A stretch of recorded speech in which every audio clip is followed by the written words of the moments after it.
Welcome back in. Well, look, guys, I don't know what to say. The last time the Kings caught a beat down on this court, I promised you guys I wasn't going to come on here and act all negative about this team. And I'm going to try to keep things positive. But after what happened tonight, I guess my message is hope, because at this point, that's about the only thing that's going to get this team back on track. It's been nearly 2 weeks since the Kings had some home cooking, so you best believe these fans couldn't wait to cheer on the Beam team. And check this out, the Chick-fil-A cows ringing the bell before the game, reminding everyone to eat more chicken. The Sacramento Kings facing their NorCal rival, the Golden State Warriors. Newly acquired Warrior Jimmy Butler in the starting lineup. Kings and Warriors enter this game with identical records of 28-27. Both teams sitting at 9th and 10th in the West, and both teams anxious for a win. DeMar DeRozan knew what was at stake. Debo came out hotter than a crock pot. DeRozan had 15 points in the first quarter alone, 24 at the half. DeRozan ended up with the game-high 34 points. Later in the first, check out this sequence by the Sacramento Kings. Keegan Murray with the defense. He forces Draymond Green to miss the shot. Coming the other way, Domantas Sabonis finds Malik Monk, who throws it down with authority. 13 points from Monk on the night. Sabonis notched another double-double, 14 points and 14 rebounds. He came 1 assist shy of a triple-double. Meanwhile, former Sacramento King Buddy Hield took his anger out on the Kings. Buddy had 10 points in the first quarter alone. He had 22 points off the bench. Golden State led by 3 at the end of the first quarter. Then the second quarter came around and the Warriors slapped the Kings across the face. Golden State outscored Sacramento 37-25 in the quarter, taking a 5-point lead into intermission.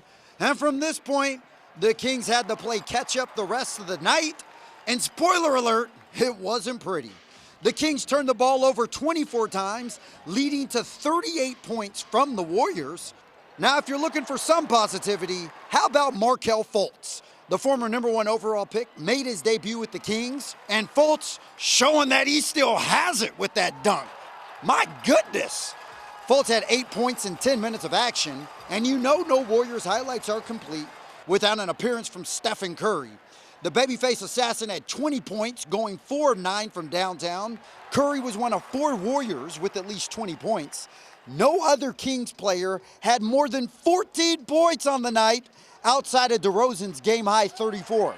The Warriors come into Sacramento and mollywop the Kings. 132-106 the final from Golden One Center. Yeah, like the message is not probably something that I could say right here. But totally unacceptable.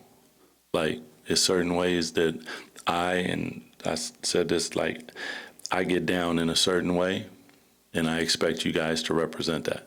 What you always find is I'm not going to run from it.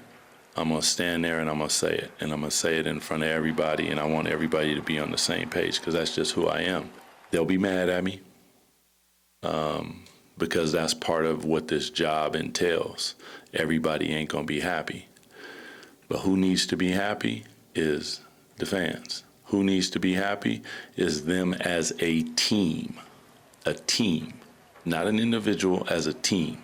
We have to want to win more than we want to breathe. So with the loss, the Kings not only dropped to 500 on the season, but they also dropped to 10th in the West, which is the final play-in spot, by the way. Meanwhile, the Golden State Warriors move up to 9th. Up next for the Kings, they host the Charlotte Hornets on Monday. At Golden One Center, where that beam is not shining tonight, Kevin John, ABC 10 Sports.